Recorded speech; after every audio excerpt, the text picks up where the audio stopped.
11 de la mañana y bueno, pues es para mí un verdadero honor poderles dar la bienvenida a esta sesión del día de hoy con dos invitados de primera, bueno, con Enrique Calleja de Casa, que por supuesto es miembro de la comisión y bueno, también presidente de otra comisión, ya nos platicará también aquí en Caniem, y a Ana Isabel Calvo, igual la bienvenida. Muchísimas gracias, Ana Isabel, por aceptar la invitación a este panel. Agradecerles a todos ustedes que estén aquí con nosotros. Sé que las agendas son complicadas, los pendientes son vastos, pero bueno, se dieron el tiempo y les agradezco, les aseguro que valdrá mucho la pena lo que nos van a comentar el día de hoy. Aprovechar también para agradecer a la Comisión de Innovación, comisión que a mí, bueno, me toca presidir, y que estoy muy agradecido porque me hayan elegido de esa manera, pero bueno, agradecer a la comisión por la organización de este foro, del Foro de Innovación Editorial, en su quinta edición ya, digital otra vez. Espero algún día volvernos a ver en persona, sé que pronto lo lograremos, pero bueno, ya es la quinta edición del Foro de Innovación Editorial. Agradecer también, por supuesto, a los organizadores, a todo el equipo técnico de Caniem que hace esto posible, desde Claudia Alcalá, que está por aquí, hasta el equipo técnico que hace la grabación y la transmisión posible, y por supuesto a toda la plantilla de Caniem, a nuestro presidente, que bueno, siempre nos ha apoyado también con este tipo de iniciativas, y una vez más agradecerles a todos ustedes su asistencia, bueno, su presencia en esta quinta edición del Foro de Innovación Editorial de la Caniem. El foro tiene un objeto básico y fundamental, un objetivo básico y fundamental, que es acercar a los afiliados y a los no afiliados pues todas las novedades de la industria y de otras industrias relacionadas, para que podamos ya sea adoptarlas o comprender un poco más acerca del mercado de la industria que nos atañe. Es una serie de conferencias. Hoy, por supuesto, es la primera de ellas. Estaremos enviándoles a sus correos, ya que se registraron, tenemos sus correos. Les mandaremos el programa de las demás conferencias. Recordarles también que todas las conferencias quedan grabadas, se publican en el canal de YouTube de la Cámara. Las presentaciones se compartirán en su momento y al final les llegará una encuesta, un pequeño cuestionario acerca de esta encuesta y de las subsecuentes, de esta plática y de las subsecuentes.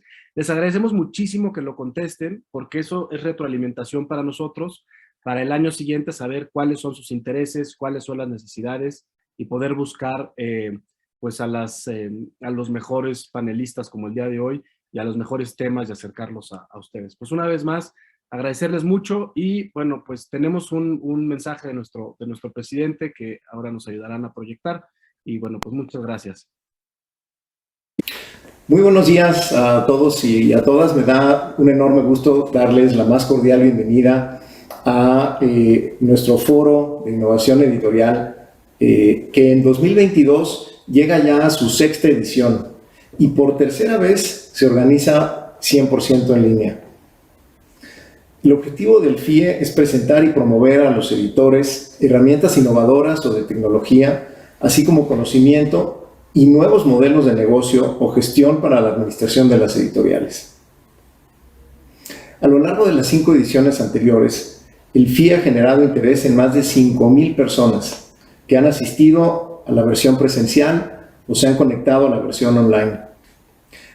Gracias a las grabaciones que se han hecho de las charlas, el FIE de años anteriores se mantiene vigente a través del Facebook de la Caniem o del canal de YouTube del mismo foro, que los invito a que visiten, los que en conjunto registran más de 14,000 reproducciones. Para la edición de este año, contaremos con especialistas que nos hablarán sobre el futuro de la industria editorial desde el punto de vista educativo, sobre la coedición y la planeación editorial, sobre los resultados obtenidos en la implementación de estrategias de innovación en una empresa editorial, sobre comercio electrónico y las tiendas online, o de modelos de impresión bajo demanda. Estoy seguro que va a ser de interés para todos y para todas nuestro foro de innovación editorial. Quiero agradecer los esfuerzos de la Comisión de Innovación de la Cámara, encabezados por Diego Echeverría, por hacer posible la realización ahora por sexta ocasión de nuestro foro de innovación editorial. Espero que lo disfruten y que sea de provecho. Gracias. Pues sin más presentación, me gustaría darle el micrófono a nuestro amigo el futuro de Enrique, por favor. Hola, ¿qué tal? Me da mucho gusto saludarlos a todos. Primero, como bien decía tanto Diego como Hugo, le damos la más cordial bienvenida a todos nuestros amigos, editores, educadores y personas interesadas en toda la industria editorial, no solo mexicana, sino internacional. La verdad es que me da mucho gusto tener la oportunidad de saludarlos.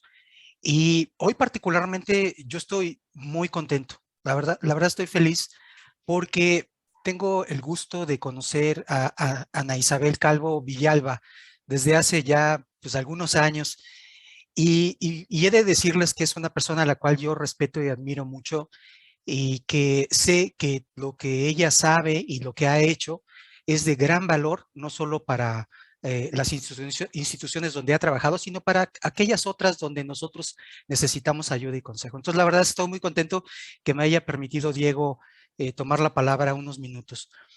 Hacerles mención también, como decía Diego, que la sesión está grabada, pero también mencionarles un par de temas que al final es muy importante para nosotros conocer sus opiniones y va a haber un enlace en el chat para que nos den sus opiniones, sus comentarios y a lo largo de esta presentación, Ana va a presentar información muy valiosa y seguramente van a tener ustedes preguntas, sugerencias o comentarios. Entonces, que sepan ustedes que el chat va a ser el medio para que ustedes puedan hacer todos estos comentarios. Claudia Alcalá y un servidor buscaremos transmitir esas preguntas y amablemente Ana Isabel nos dará respuesta a ellas. Antes de iniciar, me gustaría comentar algunas cosas acerca de Ana, que no puedo dejar de decir porque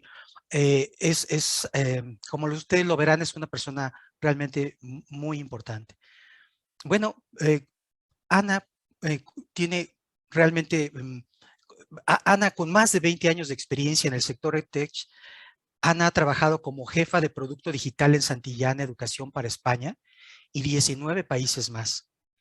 Cuenta con amplia experiencia internacional y ha liderado profundos procesos de transformación con grandes equipos para el sector editorial en los niveles K12 y Higher Ed.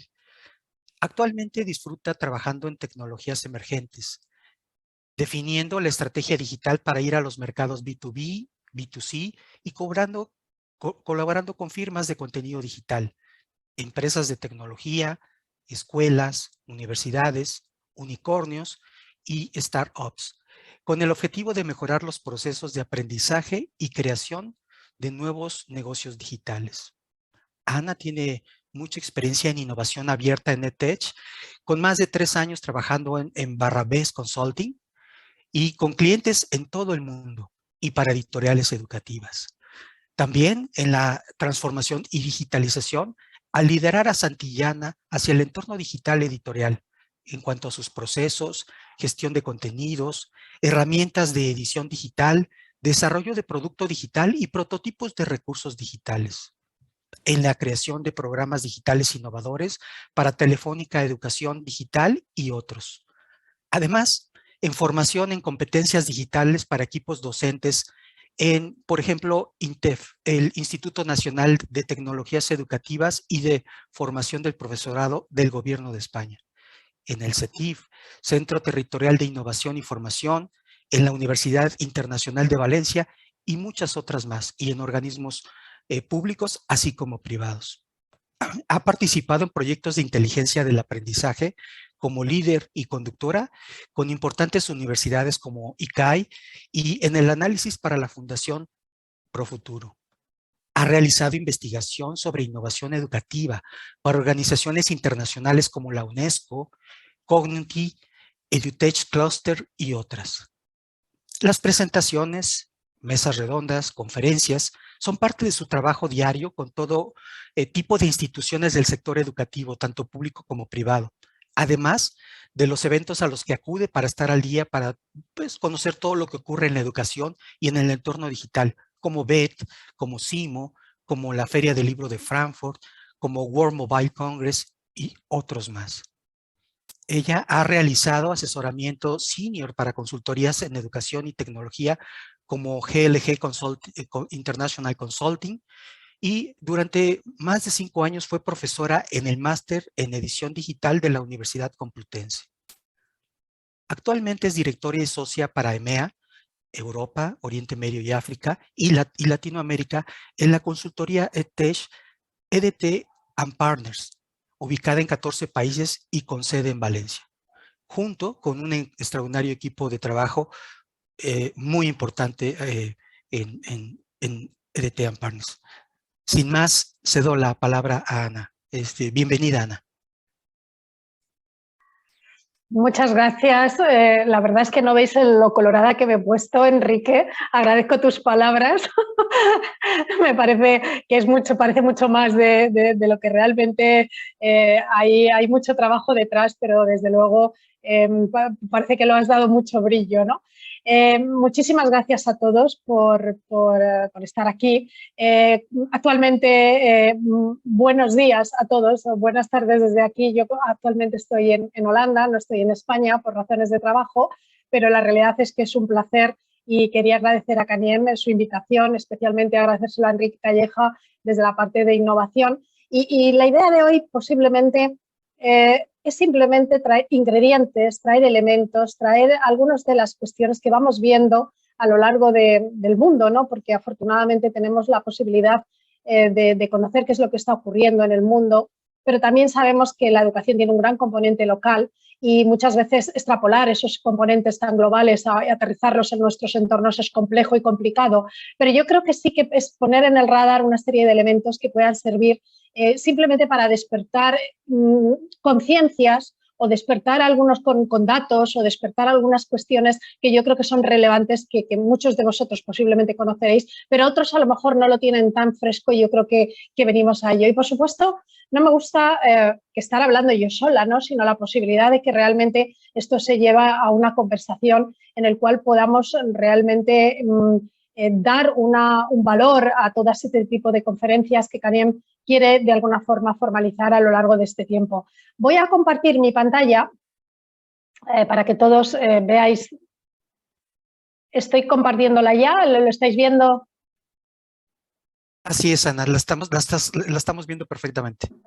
Bien, bueno, la idea un poco de la agenda, por tener un poco la idea de lo que vamos a estar trabajando en la propuesta estos días, es que de alguna forma veáis unas cifras y tendencias globales, que veáis un poco cuáles son algunos de los modelos que se están trabajando actualmente, cuáles son esos actores que a veces nos interesa saber, conocer qué están haciendo y además focalizarlo también en México, cuáles son esas necesidades, cómo es esa propuesta de producción editorial de futuro y conocer un poco quiénes somos nosotros en 2 minutos, un poco el final, pues para que veáis que todo esto, quién hay detrás de todos estos elementos que he traído y todos estos ingredientes, ¿no?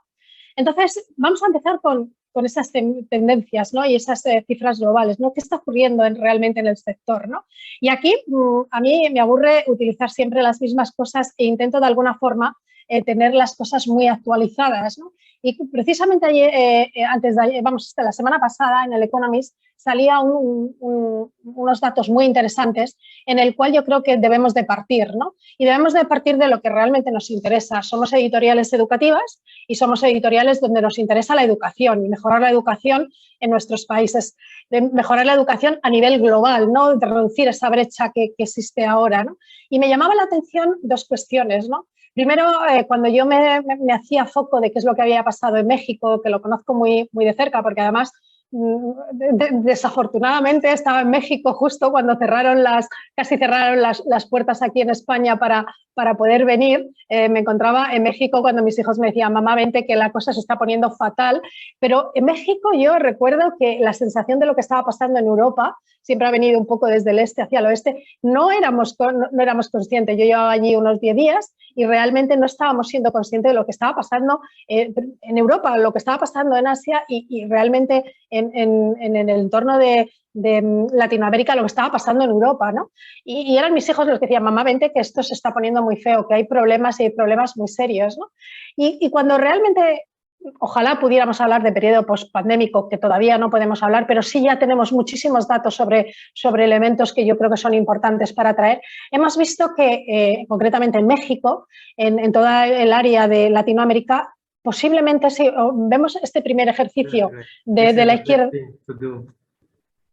Perdón, vemos cómo realmente existe una fuerte, posiblemente es una de las áreas junto al sudeste asiático o generalmente en toda la zona de Latinoamérica en general, donde hay mayor tiempo de donde se han cerrado las clases, donde se ha trabajado menos presencialmente y donde ha habido más entorno presencial. Cuando nos vamos al gráfico que tenemos a la derecha, vemos cómo independientemente de cómo se organiza la estimación del tiempo del aprendizaje perdido, México se posiciona en una de las áreas más altas. Quiere decir que es el equivalente, lo que se está de alguna forma, o los datos que se han traído desde los distintos reportes que se han llevado al Economist, es que México puede tener aproximadamente una pérdida de en torno a los 15 meses de trabajo en las escuelas. Esto es mucho tiempo y además digamos, con unos incomes o con unos niveles económicos que a lo mejor no debería de estar en ese punto de la pérdida del aprendizaje. Desde luego hay que revertir toda esta pérdida educativa de la pandemia, ¿no? Yo creo que las editoriales tienen esa gran responsabilidad de contribuir a actuar de una forma eficiente y efectiva, ¿no? Sabemos y tenemos estudios que podemos compartir con ustedes en el que en México, aunque hay estados muy dispares, revelan que hay una pérdida aproximadamente y muy significativa en el área de lengua y en el área de matemáticas de alumnos entre 10 y 15 años, que equivale a casi 8, 12 meses en algunos, ¿no? Y realmente esto luego es mayor cuando vamos a ámbitos más rurales y se produce también en una brecha de género, ¿no? Posiblemente las niñas tienen el mayor ámbito de pérdida en el aprendizaje que lo tienen los alumnos. Si vamos al mercado global de qué es lo que está pasando y qué cifras podemos traer, observamos que el entorno de tech, y partimos de enero del 2019, tenía y cuidado con los trillones estadounidenses que son nuestros billones, teníamos un entorno aproximadamente 6,1 o 6 billones de revenue en educación, del cual esto correspondían más o menos aproximadamente a 160.000 millones de dólares en el ámbito del EdTech y en el editorial en torno a los 140.000.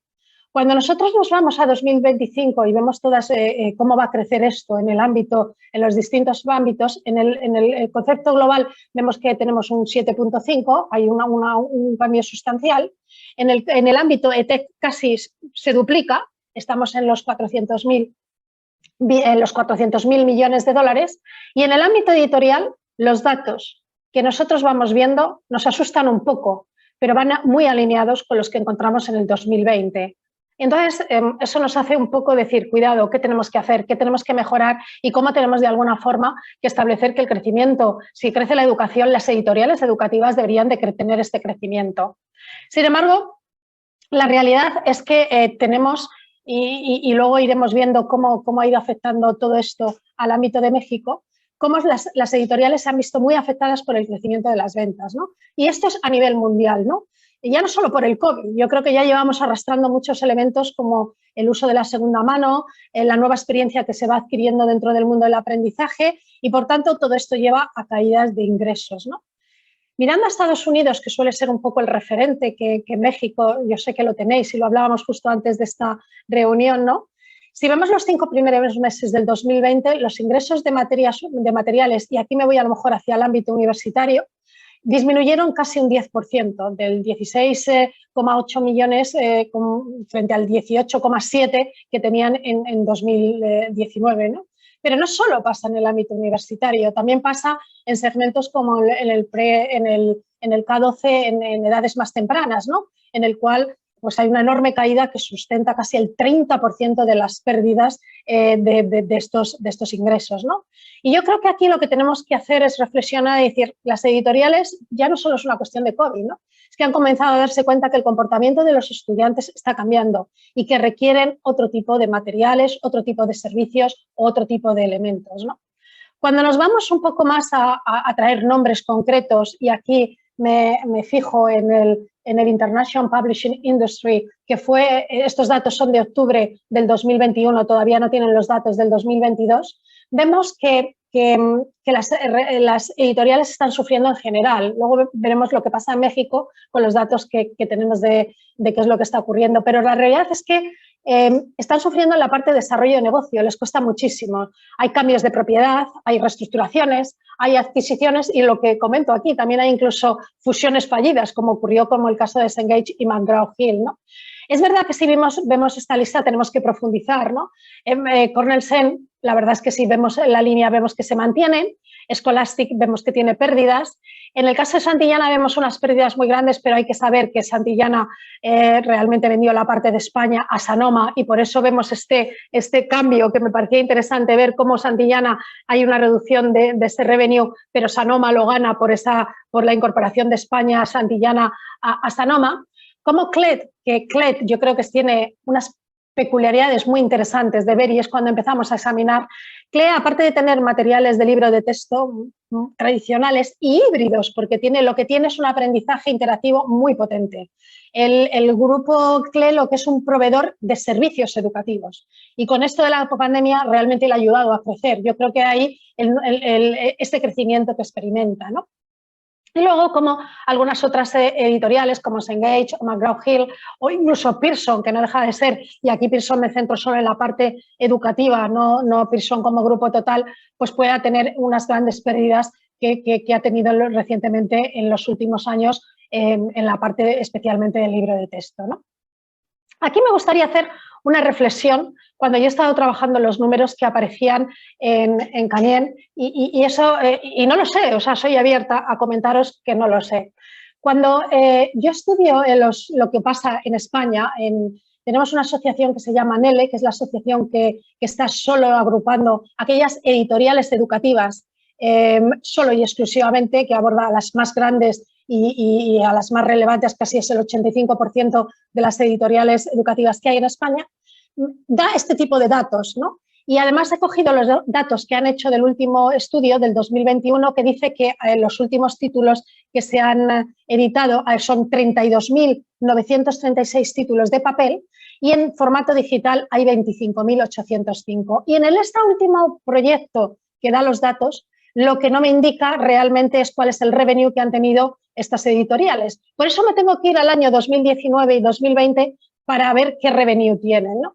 Y entonces cuando nos vamos al gráfico de la derecha y vemos el revenue que tienen los libros de papel digital, que estamos en los 793 millones de euros, digo, no sé si os hace pensar decir 32.000 títulos y tenemos 793 millones de euros, 18.000 títulos y solo tenemos 26 millones de euros de beneficio. A ver, no lo entiendo, ¿qué es lo que pasa, no? Entonces, cuando empezamos a escarbar un poco, porque estos son los datos que da igual a NELE, pero no hace mayor referencia. Cuando nosotros empezamos a escarbar qué es lo que pasa detrás de esto, vemos que es que el modelo de negocio, y no sé si eso en México ocurre exactamente igual, el modelo de negocio sigue siendo el mismo. Se trabaja dentro del proceso de modelo de papel, donde como la legislación española o la ley educativa obliga a tener ese componente digital en un entorno, da igual el entorno que tengan, tienen que tener un componente digital, lo que se hace dentro del modelo el pack que se prepara es yo te vendo el material tradicional, el papel, y te añado todo este material digital gratuito, que a mí no me gusta utilizar esa expresión de gratuito porque todo vale dinero y especialmente el digital vale bastante más, pero digamos que se aúna como un grupo de elementos en el cual un profesor puede estar trabajando con el producto digital, no con el producto de papel, que es lo que ha pasado durante la pandemia, pero realmente el revenue del negocio no decae sobre el material digital, está cayendo sobre el material de papel porque es la venta que ha hecho y es el modelo de negocio que tiene la editorial. Entonces, yo no sé si en México esto ocurre lo mismo, cuando he estado un poco intentando bajar a los datos que he compartido, ¿no? Entonces, vamos, que me han compartido. Cuando yo entro en el panorama de México, veo que en general, y lo he estado viendo, que las ventas, los márgenes y la rentabilidad en el libro de texto educativo está declinando. No se llega a los márgenes que se estaban vendiendo en años anteriores. Hay una pérdida bastante grande, ¿no? Y comentaba, y con Enrique lo comentábamos hace una semana, aquí ha habido muchos elementos y el COVID ha tenido un gran impacto, ¿no? Las librerías han estado cerradas 7 meses. No había producto realmente digital, en muchos casos hecho por las editoriales, ni la parte de e-commerce estaba preparada para distribuir todo ese material. Hemos tenido que ir corriendo, de alguna forma, a preparar de una forma evidente para poder llegar a esos alumnos de una forma a lo mejor digital, ¿no? Luego hay las ventas, a mí me ha llamado poderosamente, de esos programas que son con Alitiret y Proni, en el que realmente los costes que van dirigidas al entorno de gobierno, a los entornos más públicos, tienen precios muy bajos. Si a todo esto le añadimos que ahora, al día de hoy, tenéis unos costes de papel que ya muchos los debéis de estar sufriendo porque el mercado ha subido, realmente decimos, esto es realmente... cubre todas las necesidades o cubre todo lo que realmente necesitamos cubrir en el revenue de la empresa, es muy complicado, ¿no? Es verdad que las ventas de las ediciones digitales en general en México, eso ha supuesto un 58% de incremento frente al año 2019, cosa que decimos está muy bien, ¿no? Sin embargo, hay una cuestión que yo creo que es evidente, ¿no? Y es que los diseños de producto, ese PDF digitalizado, ese EPUB de un producto que está focalizado en un material digital, creemos que no está alineado con la experiencia de aprendizaje. Creemos que no es lo más oportuno ni es lo más coherente para llevar dentro al campo de la experiencia digital de los profesores, ¿no? Creo que hay una de las cuestiones, y esto yo lo he sufrido en primera persona, ¿no? Estando en Santillana, he estado 22 años trabajando en Santillana, llevando el producto, definiendo el producto digital, y una de las cuestiones que más nos costó es que los grandes profesionales que tenemos dentro, que son los conocedores del currículum, conocedores de la edición, de la calidad del producto, y esto es algo que siempre defenderé en cualquier entorno, realmente no estaban preparados, digamos, competencialmente para poder trasladar esos contenidos a un formato absolutamente digital, ¿no? Yo creo que costaba muchísimo el no hacer lo mismo que hacían en el formato digital en el formato de papel. Hay que conocer mucho, digamos, todas las posibilidades que tienen los nuevos formatos para darle formas distintas, tener diseños instruccionales totalmente distintos a los que tenemos actualmente en las editoriales. Y eso realmente requiere unas destrezas y unas habilidades que no son mágicas, hay que dárselas a los equipos editoriales, ¿no? Para mí la tecnología en estos campos es el elemento diferenciador, pero desde luego el contenido, donde las editoriales educativas sois los reyes, son el motor de crecimiento. Y tenemos ejemplos. Tenemos ejemplos, yo no sé si conocéis la empresa Newport, que realmente tiene un proyecto muy interesante que los profesores utilizan muchísimo dentro de los entornos escolares y tienes una solución 100% tecnológica. Sin embargo, la única forma que ha podido impulsar su desarrollo de negocio es que haya sido adquirida por Renaissance. Es líder mundial Renaissance en personalizar y en realizar prácticas y evaluaciones personalizadas a alumnos de K12, y realmente lo que le ha ayudado es a poner ese granito de tecnología a Renaissance para poder llegar a esos usuarios finales, a esos colegios, a esos alumnos de una forma muchísimo más amigable. Y, por supuesto, tenemos que conocer todos esos elementos de blockchain, de cómo se trabajan los juegos, cómo se trabaja el podcasting, cómo se trabajan a veces las noticias, las canciones, todo tipo de recursos que nos sean realmente útiles para poder realmente manejar ese aprendizaje hacia un entorno más amigable donde están los alumnos. Una de las cuestiones más curiosas que me llamó la atención este año en BET en Londres, que es una de las ferias, igual que tenéis en BET en LATAM, pues yo creo que aglutina toda la innovación a nivel mundial en Londres este año, en marzo, era cómo se está incorporando los eSports dentro del mundo educativo. Cómo hay muchos colegios en Reino Unido donde ya tienen incorporados los eSports como un elemento muy destacable dentro de las propuestas de valor. ¿Por qué? Porque no solo es una cuestión de que está ayudando en elementos educativos, de contenido, que los hay, que podría mostraros, sino porque también está reflejándose en el modelo de negocio, ¿no? Actualmente la valoración del sector está alcanzando aproximadamente los 1.000 millones de dólares en 2020, pero es que en 2021 se ha elevado a 1.280 millones. En en la mejora de habilidades perceptivas y cognitivas está realmente siendo demoledor.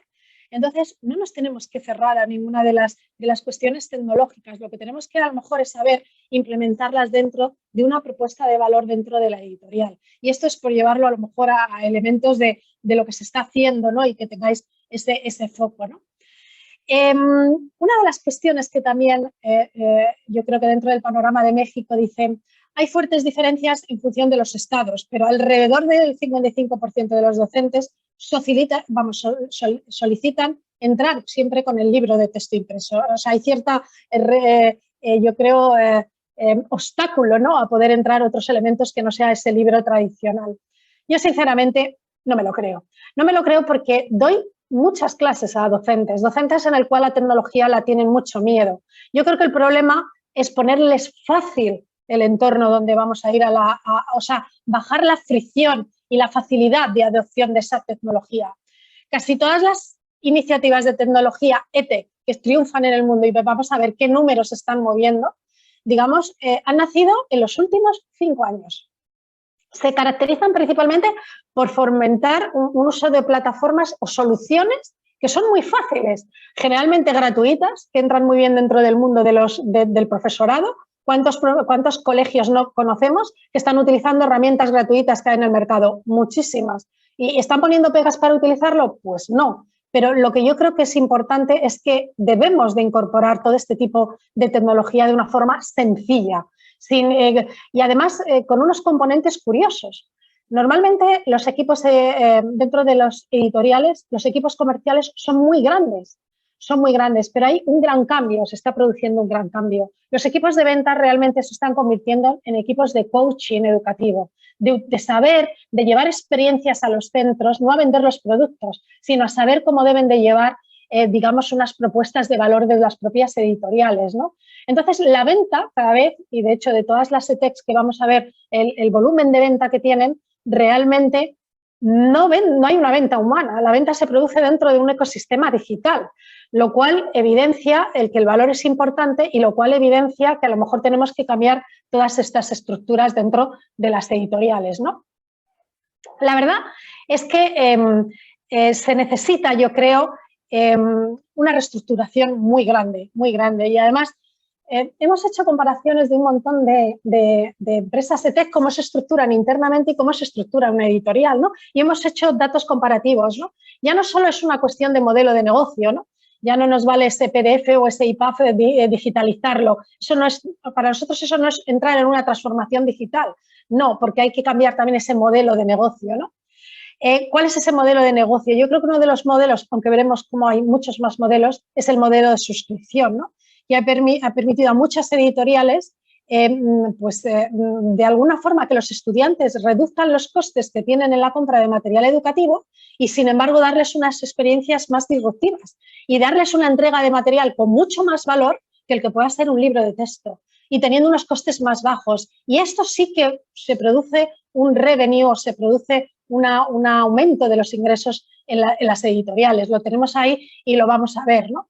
Para ello, desde luego, es importante llevar una innovación ágil y abierta, ¿no? Yo creo que una de las cuestiones que dificulta más es tener esa innovación. Yo recuerdo igual, cuando estaba en Santillana, tenía que estar continuamente encargando estudios y análisis de mercado de qué es lo que se estaba haciendo fuera, qué tipo de innovación, ¿no?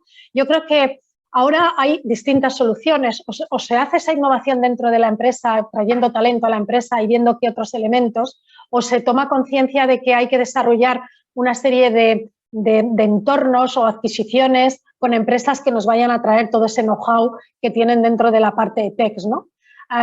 Comentó con algunos compañeros que dicen, bueno, nosotros somos una EdTech con 40 o con 80 años de vida. Bueno, ¿y por qué no? Yo creo que siempre iniciar una empresa EdTech con 80 años de vida, toda esa experiencia es buenísima, porque toda esa experiencia no la tienen las EdTechs que llevan 5 o 10 años en el mercado. Y creo que los conocedores del mercado educativo son esas empresas que llevan 80 años en el mercado, no las que llevan 5 o 10 años y están más posicionados en el mundo de la tecnología que de la educación, ¿no? Otro de los puntos que yo creo que es importante es traer esa tecnología no solo al producto, sino también a los procesos y a las operaciones, ¿no? Sobre todo porque nos van a traer muchos datos. Y lo que se puede medir se puede realmente cambiar. Puedes ver la experiencia de tus usuarios, puedes mejorarlas, puedes tomar mejores decisiones empresariales, ¿no?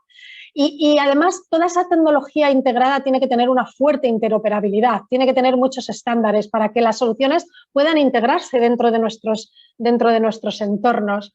Yo hace poco hablaba con el grupo Anaya en España y me decía, estamos realmente organizando toda la estructura y creemos que la interoperabilidad es un punto clave dentro de esa propuesta de valor. Y es así, porque si no podemos conectar, y perdonad, no podemos conectar, digamos, esos elementos que vayamos a traer de valor, es difícil crear elementos que son de valor para las editoriales en general, para poder crecer digitalmente y ser cambiantes con el proceso del tiempo, porque ahora los cambios se producen muchísimo más deprisa, ¿no? Y con ello quería al cambio decir que si no tenemos todas estas ventajas competitivas y que no son fáciles, debo de añadir, pues realmente no vamos a estar a la altura porque los hábitos de aprendizaje son muy distintos y, como comento, muy cambiantes y tenemos que estar muy despiertos a que esto se produzca, ¿no? En el panorama de México, y no voy a hacer muchísima alusión, sí que os hago aquí un link a este tipo de documentos que yo creo que son muy interesantes, en el cual yo creo que estamos en el momento. Es el momento, ¿por qué? Porque realmente el COVID ha dado un empuje a toda la parte tecnológica que antes, nosotros cuando llevamos muchos años trabajando en tecnología educativa y antes todo era como muy estratégico, pero ahora es muy necesario. Creo que estos 2 últimos años hemos tenido más trabajo que en toda nuestra vida. ¿Por qué? Porque realmente yo creo que ahora cuando se ha empezado una relación con las familias mucho más cercanas, con las escuelas. El hogar toma también un elemento importante dentro de este proceso, ¿no? Yo creo que estamos en modelos B2B, que es el que realmente conoce las editoriales educativas de toda la vida, pero también en modelos B2B2C, hacia las familias. Podemos realmente gestionar muchos de los elementos, ¿no? en ese punto. Y yo creo que esa pérdida que afecta del aprendizaje, en especial no solo en México, sino a todo LATAM, y que de alguna forma el Banco Mundial lo planteaba en 1,7 billones de dólares, de las ganancias que podía tener el espacio LATAM, yo creo que pueden mejorar muchísimo a corto o medio plazo con un cambio diferencial en esas propuestas. Entonces, para nosotros surgen con mayor fuerza todos esos modelos de negocio de suscripción en el B2B. Esto es una consecuencia de todo esto que estamos viendo.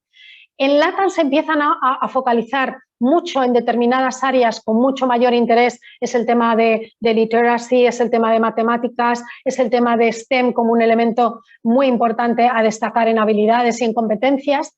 O sea, se recrean o se plantean informes de tiempo real que puedan determinar que las instituciones, los profesores puedan tomar decisiones en función de cómo progresa el alumno con el entorno tecnológico. O sea, si yo tengo un entorno que me puede estar diciendo qué es lo que está ocurriendo a un alumno en un determinado momento, yo puedo reaccionar más rápido que desde luego en un entorno de clase pura y dura, donde es más difícil hacer la toma de temperatura de cómo van los alumnos, aunque la evaluación siempre sea un elemento importante. Y sobre todo, yo creo que, sinceramente, y esto es una percepción a nivel mundial, LATAM es un mercado ideal de crecimiento. Nosotros que estamos en Asia, que estamos en la zona de EMEA, que estamos en muchos entornos, sois un foco de atracción para muchas editoriales a nivel mundial porque ven que realmente es un punto de crecimiento. Tenéis mercados muy grandes, hay un Brasil, hay un México, en Colombia, el cual atraen a muchos proyectos del resto del mundo. Y yo creo que vosotros sois los que podéis agarrar esa fuerza y tirar adelante con las propuestas que realmente puedan definirse internamente ahora. Cuando nosotros miramos un poco a los datos y cifras globales a nivel mundial, y permitirme beber agua porque hablo mucho y se seca la boca, en octubre del 2021 yo traigo lo que es la valoración de las empresas las EdTechs, ¿no? Lo que llaman los unicornios a nivel mundial, y traigo la valoración que tenemos de las editoriales educativas más relevantes del mundo. Y entonces vemos que un McGraw-Hill Education, que tiene 1,7 billones, y lo comparo con un Moonbillus, que lleva en el mercado muy poco y tiene 18 billones, bueno, ¿qué han sabido hacer en este periodo de tiempo que no hemos sabido hacer las editoriales durante tantos años, ¿no? ¿Qué es lo que están haciendo? Y cuando voy a Scholastic o voy a Cengage o a Houghton o voy a Pearson y comparo digamos, los crecimientos que tienen todas estas EdTechs, nos parece muy grande esa evaluación, vamos, la valoración de esas empresas, ¿no? Es verdad, y también tengo que decir, y lo estamos viendo, que casi todas estas iniciativas tecnológicas que tienen un alto crecimiento, y todas las que han nacido, muchas han nacido en 10 años, conocemos, y obviamente aquí no solo hay de K12, hay en entorno universitario, hay entorno de corporate, hay entorno pero también hay entorno de curricular, ¿no? Age of Learning, que la conocemos muy bien, se focaliza en el entorno curricular, aunque empezó dentro del entorno de B2C para entrar en el entorno del B2B como ha entrado recientemente.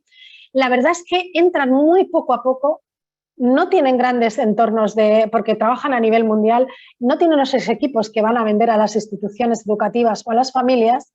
Se requieren realmente modelos de negocio que de alguna forma permitan entrar de una manera mucho más adecuada a los productos para luego realmente llevar a un modelo que sea económicamente rentable para las empresas, ¿no? Y lo hacen de una manera muy sencilla y vuelvo a lo mismo, no tienen venta humana, pero sí tienen un gran valor claro. Entonces, lo más interesante cuando se va a generar una propuesta de valor no es que, como yo veo ahora muchas editoriales educativas, es que tenemos un modelo instruccional maravilloso. Pues tal vez a lo mejor el modelo instruccional debe estar tanto en la competencia del material tradicional de papel como en ese entorno digital. Ese valor tiene que verse en el valor digital para que en esos entornos híbridos o en esos entornos que queramos ir de una manera híbrida pueda tener ese mismo feedback, ¿no? Cuando nosotros intentamos ver cómo está el ámbito del mercado EdTech en el mundo, vemos que en el 2022, aunque sigue habiendo una fuerte inversión en EdTech, ¿no? Realmente en este primer semestre ha habido una desaceleración, ¿no? La proyección va a ser menor que en años anteriores. Pero aquí volvemos a lo mismo, tenemos que un poco explorar los números. ¿Por qué? Porque luego vamos a ver qué es lo que ocurre en el espacio de LATAM, ¿no?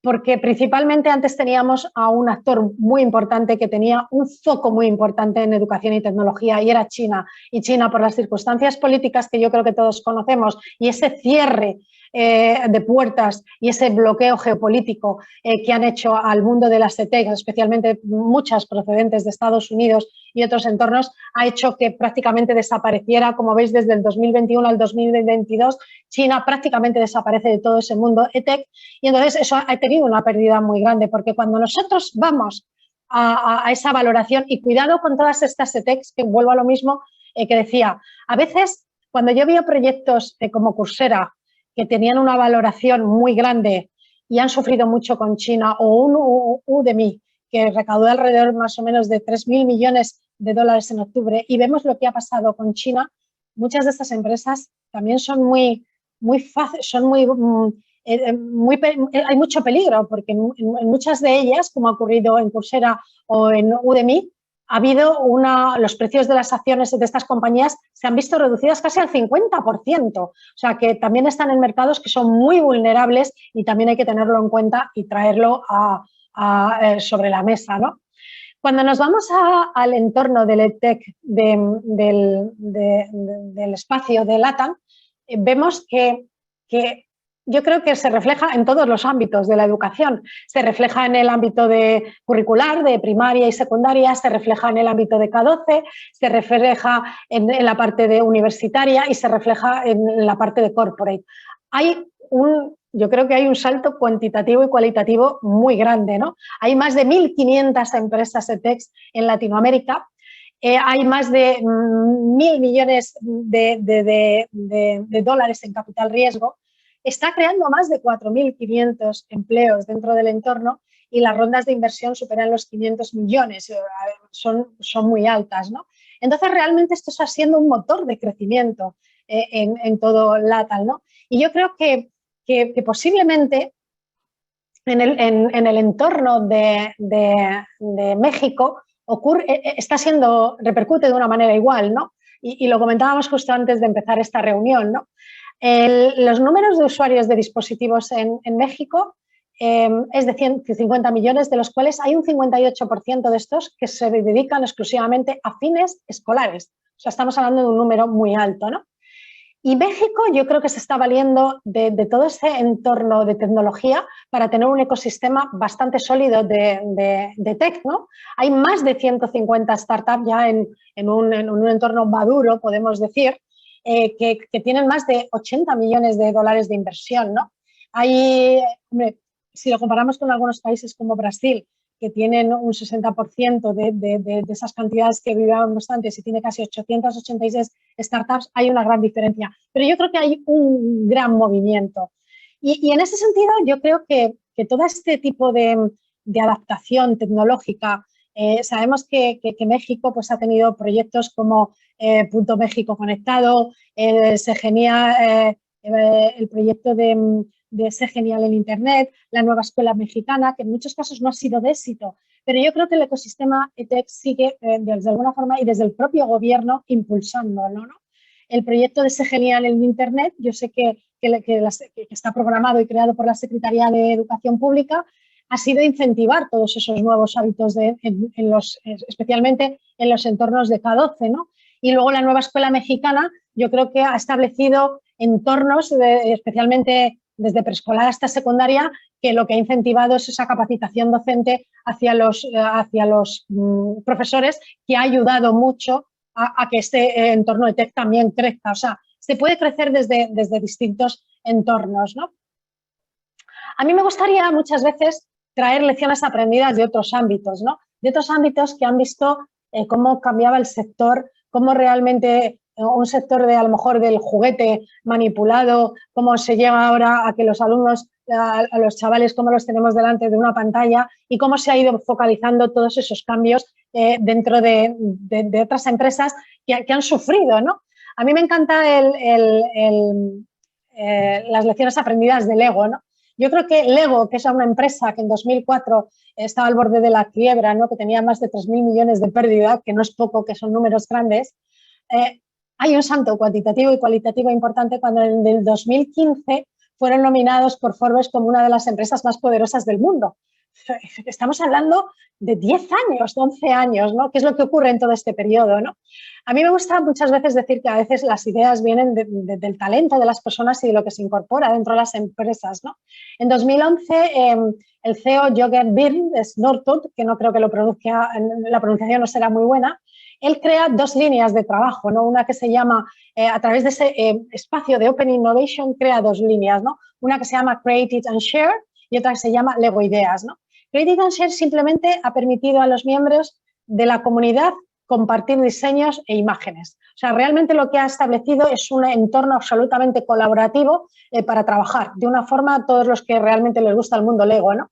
Y Lego Ideas lo que hicieron realmente es una plataforma que es de crowdfunding, ¿no? En el cual permita a todos los fanáticos de Lego realmente diseñar sus propias propuestas, subirlas allí y que realmente sea la comunidad la que diga me gusta o no me gusta, para que realmente se puedan desarrollar productos o líneas. Con todo esto no quiero decir que lo vayamos a hacer en educación, pero es como los ámbitos colaborativos y los ámbitos realmente de las experiencias de los usuarios nos pueden ayudar a traer grandes ideas, ¿no? Yo creo que ahora, en 2020, los datos que tengo de 2020, que Lego generó más de 5,87 billones de euros y que se ha convertido en una empresa con más de 17.500 empleados y que realmente ha superado a su competidor más directo, que era Mattel, en 2014 y se ha convertido en el top player del mundo de la educación. Estamos hablando de un producto, señores, que es manipulable. O sea, no significa que vayamos a meternos todos en el ecosistema digital. Lo que aquí quiero traer es que estamos hablando de un material que es un material que es tangible, que es un material que realmente es una producción, como son las fichas de Lego, y cómo realmente han sabido establecer un ecosistema que ha ayudado a incrementar todo ese entorno realmente de material manipulable, ¿no? Para mí, el concepto híbrido, yo creo que las escuelas no pueden dejar de tener material impreso. Hay un montón de entornos que se necesita el día de hoy con material impreso y vamos a seguir haciendo material impreso. Lo único que hay que saber qué es lo que imprimimos, cómo lo imprimimos, qué coste tiene esa impresión y cómo lo incorporamos dentro de un ecosistema digital que realmente nos permita ser competitivos y realmente alcanzar los objetivos curriculares y los objetivos que nos marca digamos, las escuelas o las universidades, ¿no? ¿Dónde apunta estos nuevos modelos de TEC, no? Aquí yo creo que hay que hacer una pequeña reflexión porque hay veces que he estado con editoriales, tal vez a lo mejor más pequeñas, y me decían, no, si nosotros ya hemos transformado digitalmente, tenemos nuestros productos digitales, ¿no? No hay que confundir el digitalizar un producto a tener un modelo de negocio digital. Dista bastante de ello, ¿no? Y vuelvo a lo mismo, no me sirve este PDF o este EPUB que está digitado de un producto que es puramente focalizado en un aprendizaje de papel, porque no nos va a servir, ¿no? Los modelos digitales conllevan digamos, unas características totalmente distintas, unas características que realmente se basan en elementos que yo creo que tenemos que traer sobre la mesa. Primero, la creación del valor en ese momento, aunque tengamos el valor de la propuesta de valor, se respalda en una tecnología que nos va a ayudar realmente a llevar ese producto al mercado. Nosotros lo que estamos llevando a cabo en un modelo de negocio digital no es un producto, sino son un servicio que además tenemos que estar actualizando, tenemos que estar refrescando, tenemos que estar, es algo que está vivo y está constantemente dándonos feedback de todo el proceso que se produce, ¿no? Y luego la captación y la incorporación de clientes no se realiza de una forma a lo mejor más tradicional como estamos acostumbrados a las editoriales, de llamar a los colegios y decir, oye, te vengo a presentar la propuesta de este año editorial, hemos sacado estos materiales, estas cajas que llevamos a los centros educativos. No, se basa muchísimo más en una experiencia que podemos llevar. Es verdad que esos departamentos comerciales se están constituyendo como coachings educativos, que llevan la experiencia, que cuentan la experiencia, que ayudan al profesor a incorporarla. Digamos, no tienen por qué desaparecer. No digo que sea algo que sobre, sino que realmente se está transformando hacia esos puntos. Y además, yo creo que pueden aprovechar diferentes modelos. No existe, lo bueno que tiene es que ahora podemos estar trabajando con 2 o 3 modelos de negocio totalmente distintos a la vez, como lo hacen muchas editoriales en Asia, donde pueden tener un proyecto que realmente con un modelo B2B de modelo de suscripción, pero también tienen una parte de modelo freemium que pueden traer una serie de suscriptores hacia esa parte de modelo de negocio. Podemos estar trabajando con varios modelos a la vez sin que la necesidad de que sea un único canal. Nos permite el sistema hacerlo, ¿no? Aquí, bueno, realmente este era un ejercicio que hicimos, un ejercicio para un proyecto de una editorial muy importante que quería conocer cuántos modelos de negocio había, ¿no? Pero había que hacerlo fácil, ¿no? Había que hacer fácil y ya no solo estamos hablando de que se estaba hablando de modelos comerciales digitales, sino también cómo la tecnología estaba subyacente trabajando detrás de cada uno de ellos, ¿no? Y yo creo que además los ejemplos que traíamos intentábamos traer un ejemplo que conociéramos a nivel mundial con un ejemplo educativo, ¿no? Y de cómo se ha adaptado al mercado y cómo ha ido creciendo y cuál es el foco o el valor que tenía, ¿no? Y aquí aparecían modelos muy curiosos, ¿no? En el cual tanto íbamos a modelos comerciales que podían adaptarse a audiencias B2B como a B2C como a B2B2C, que era algo que yo creo que se puede perfectamente hacer, ¿no? Y el análisis lo que presentaba esas diferencias de ofertas digitales y modelos digitales, que yo creo que estaba bien, ¿no? Ver cómo podíamos ver en un modelo de suscripción cómo se soportaba, ¿no?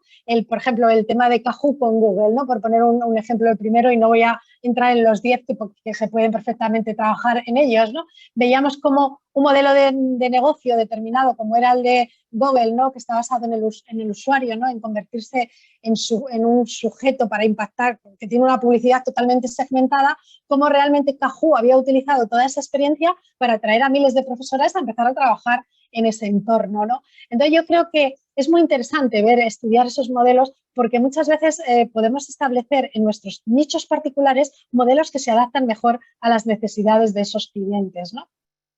Y por supuesto, yo creo que una de las cuestiones que son muy, muy interesantes es el cambio tan grande de lo que supone la realidad del mercado, ¿no? Si vamos al All Business Model dentro de las editoriales, es que nosotros teníamos un producto, un servicio, teníamos varios canales y llegaba a nuestros clientes. Yo creo que ahora estamos en un modelo de negocio totalmente distinto, en el cual realmente tenemos a ese cliente que esté en el punto centro, sea el cliente un estudiante de K12, sea un estudiante de universidad o lo que sea, en el cual no solo estamos estableciendo un producto o un servicio a ese estudiante, sino que le estamos dando todos esos canales de una forma operativa igualmente, y que nos está trayendo información para mejorar toda esa propuesta de valor, desde la entrega del producto hasta realmente la experiencia, a poderlo ver en distintos dispositivos, a realmente tener un entorno social, a tener un entorno de influencer que nos puedan ayudar a amplificar los proyectos dentro de la propuesta. Esto no es nada fácil. Hemos visto muchas editoriales cómo han ido virando a todo esto y han ido mejorando, pero ni ha sido fácil ni ha sido rápido. Ha llevado tiempo y disgustos en algunos casos, porque las reestructuraciones internas de las empresas suelen ser muy complejas y muy difíciles, ¿no? Como bien sabéis todos vosotros, ¿no? Pero lo que es evidente y lo que no podemos perder en el mercado es lo que está pasando en el mercado, ¿no? Cómo realmente, además, tal vez, cómo de alguna forma esto se ha disparado muchísimo más con el COVID, ¿no? Los incrementos que hemos experimentado en los modelos de suscripciones son brutales, ¿no? Hablábamos desde la propia compra, ¿no? Como ahora ya todos de alguna forma ya no vamos a comprar ese MP3 a la tienda, bien lo encargamos por Amazon en un entorno de e-commerce, o estamos trabajando, estamos añadiendo en nuestra vida diaria de escuchar música, un Spotify, y podemos realmente establecer otras líneas de trabajo, otras líneas de modelos con ellos, que suelen ser modelos de suscripción u otro tipo, porque hay otros entornos en el cual nos permita de alguna forma traer ese servicio de una forma mucho más amigable, ¿no? En ese sentido, yo creo que también, igual que aprendemos del mundo del Lego o otros, debemos de aprender del mundo de la música, ¿no? A mí me gusta verlo me gusta verlo, pero tampoco me gusta decir somos el Netflix de la educación. A mí no me gustan los Netflix de la educación, porque no se puede establecer un Netflix en la educación, porque cada uno, si hablamos de personalización, hablamos de que no puede existir un Netflix, porque ahí la música está, me puede gustar un autor o me puede gustar otro, pero realmente la música es para todos igual y yo puedo consumir de uno o de otro, pero yo creo que en la educación no hay un Netflix, lo que tiene que haber es una personalización que se adapte a la forma de aprender y sobre todo a la forma de lo que necesito yo para ir aprendiendo, ¿no?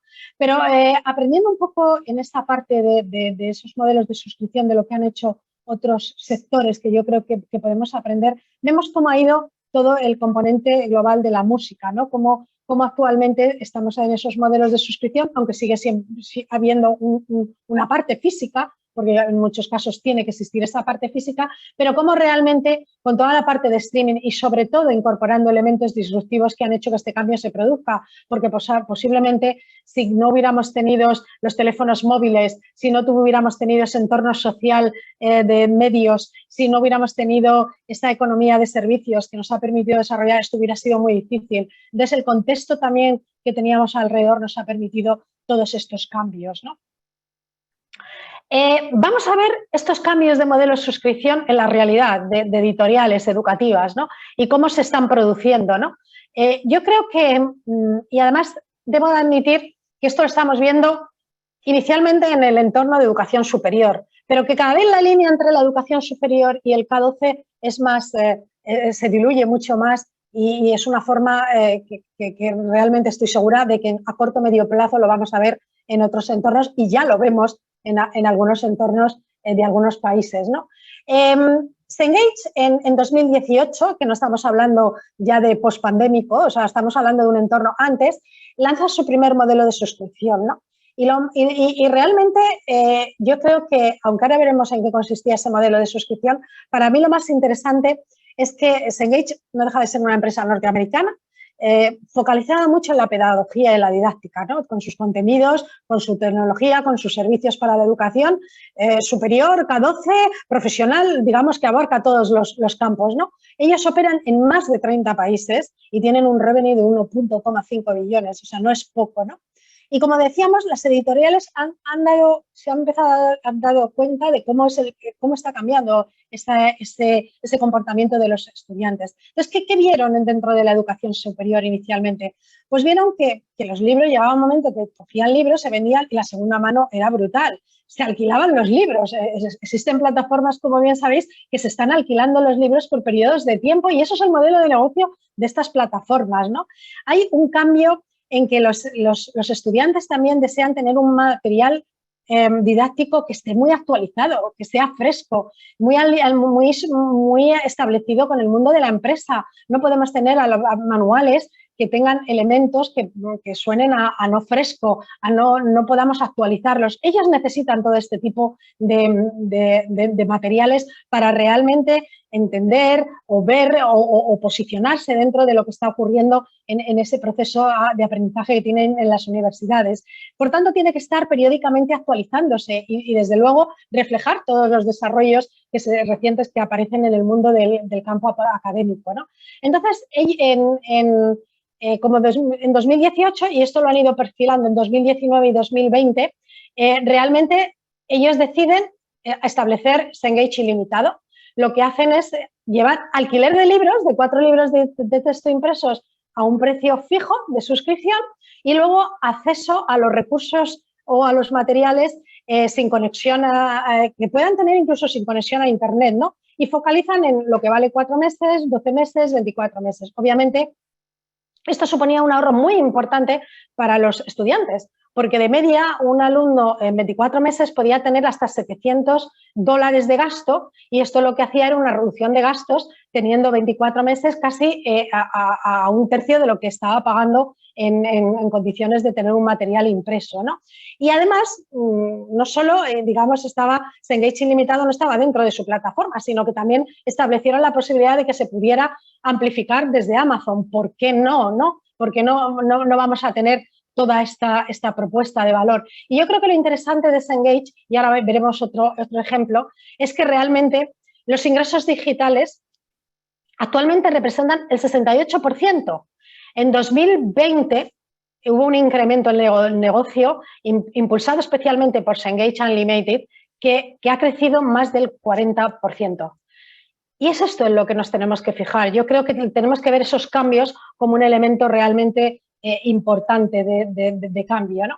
Y este ejemplo que vemos con Cengage es un poco llevado por Pearson, ¿no? Es verdad que Pearson vio un poco vio las orejas del lobo, como decimos aquí en España, y estableció el proyecto de Pearson Plus, ¿no? El 30 de julio de 2021, Pearson lanzó una aplicación donde ofrecía más de 1.500 títulos, ¿no? En un principio por una suscripción mensual de $14,99. Pero bueno, lo que ellos realmente establecían eran dos elementos, ¿no? Uno individual, en el que el pago era 9,99 euros al mes, por 4 meses en el cual accedían a todos los contenidos y a un acceso y además el acceso lo podían hacer desde 2 dispositivos distintos, y luego uno que llamaban multi, que era el de 14,99, en el que realmente podían tener acceso a todos los contenidos sin necesidad de conexión, es decir, tú lo tenías bajado en tu dispositivo ordenador o en tu móvil, en el cual tenían una serie de elementos que les añadía valor.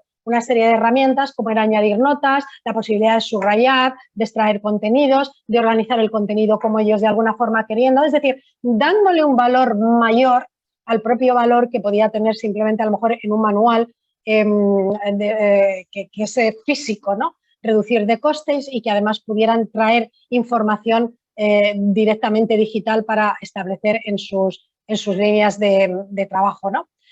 Yo creo que el modelo de suscripción de las editoriales lo que ha permitido es que ofrezca mayor valor a los estudiantes, ¿no? Para evitar que recurran a mercados de segunda mano.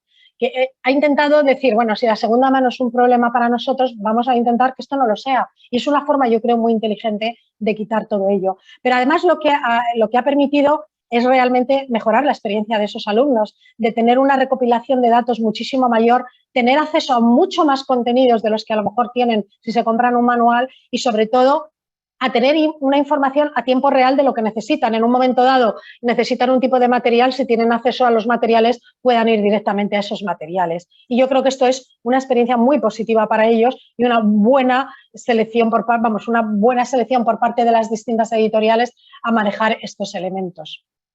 Otro de los ingredientes que a mí me gustaría traer aquí, y yo no sé si muchos habéis oído hablar de ello, es lo que está pasando tanto en educación superior como en K12, ¿no? Que es lo que llaman la enseñanza del HyFlex. Y esto sí que es un poco muy actual y que estamos viendo un crecimiento grande en distintos países, ¿no? El modelo HyFlex lo que viene a decir es elementos de aprendizaje que nos puedan llevar de una forma híbrida y con las estructuras apropiadas y flexibles que nos lo permitan. En la universidad ya se está dando, especialmente en las universidades, yo creo, más punteras desde el punto de vista tecnológico, que lo que están haciendo es incorporar toda la tecnología para que haya una persona, o sea, para que sea el alumno el que decida si va en persona a la clase o realmente se está tomando la clase desde un entorno, pues como estamos ahora mismo en una videoconferencia, pero que no haya prácticamente ninguna dificultad para que el que está en clase o el que esté dentro de un entorno virtual, digamos, se vea con menor o se vea con algunas dificultades para acceder a esos contenidos, ¿no? Ya os digo que desde el ámbito de la educación podemos traer ejemplos de algunas universidades que ya están trabajando. Cuando vamos al ámbito del K12, aquí es curioso, ¿no? Porque, y volvemos a lo mismo, tenemos que recurrir a entornos que a lo mejor van más adelantados de los que tenemos en Europa o de los que podemos tener en el espacio de LATAM, ¿no? A mí me gustaría traer como lo bien entendido yo creo que ha supuesto el HyFlex en Estados Unidos, ¿no? Ellos lo que han hecho es utilizar el schooling, ¿no? El homeschooling, como un elemento que ha ido creciendo en los últimos años y que esto está... Nosotros hemos intentado, por ejemplo, ver cómo está el homeschooling en España y ver qué cabida tiene, y ahora mismo, tal y como está la legislación, solo abarca a ciertos entornos, a aulas hospitalarias, a familias que están con cambios muy diversos, digamos que tienen mucho cambio en las regiones. Es muy difícil traer ese elemento, habría que cambiar la legislación para entrar.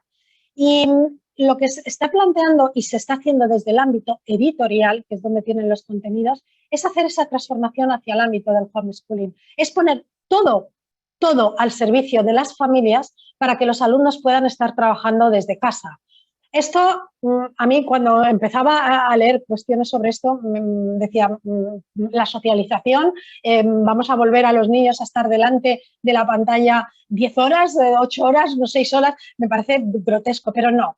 Digamos que se está haciendo muy bien porque hay elementos de punto de conexiones, hay elementos, y además no digitales, físicos, hay una serie de elementos que permiten de alguna forma llevar una estructura de aprendizaje en línea, a la vez que puedan tener esos elementos que yo creo que son tan importantes como socialización, competencias de trabajo colaborativo, de una forma física, no solo digital, y yo creo que es algo que va a percolar en el resto de los países. Tal vez no al 100%, obviamente, lógicamente yo creo que el componente de las escuelas va a estar ahí, pero sí que va a permitir ese HyFlex poder tener a un alumno que se ponga malo y que pueda llevar una propuesta de trabajo, igual que pueda estar sin tener que tener a un profesor que le llame o a un alumno que le pueda mandar los deberes. No. O a esas personas que puedan estar cambiando, o que puedas tener a expatriados trabajando fuera, poder estar estudiando dentro de tu país. Yo creo que va a haber mucho movimiento porque la tecnología lo permite y es algo que estamos viendo en crecimiento y que curiosamente se está llevando desde el ámbito editorial, ¿no? Posteriormente, yo creo que, y esto voy a pasar muy por encima porque seguramente todo lo tenéis claro por la cantidad de material que hay unos ingredientes digitales básicos en toda esta propuesta. El tema de la inteligencia artificial, principalmente para tener esos avances básicos y poder monitorear en forma real, de una forma real, todo ese progreso de cada estudiante, hacer un aprendizaje adaptativo. Tenemos miles de plataformas en el mercado, debo decir que no muchas. Hicimos un estudio en 2018 para ver cuántas plataformas que hablan de que tienen inteligencia, realmente eran inteligentes. La realidad es que después de haber analizado 80 plataformas en el mercado, vimos que si hay del 1 al 5 el nivel de inteligencia y de un adaptativo, realmente el 60% de las plataformas estaban en el grado 2 o en el grado 3. Pocas llegaban al 4, por decir que casi ninguna llegaba al nivel 5 de realmente establecer unos modelos de inteligencia para los alumnos, principalmente porque para establecer esos modelos de inteligencia para los alumnos en estas plataformas de inteligencia, la construcción de los contenidos tiene que venir ya dado con esa inteligencia. Debemos de meter unos metadatas que nos permita realmente establecer ese análisis de adaptativo.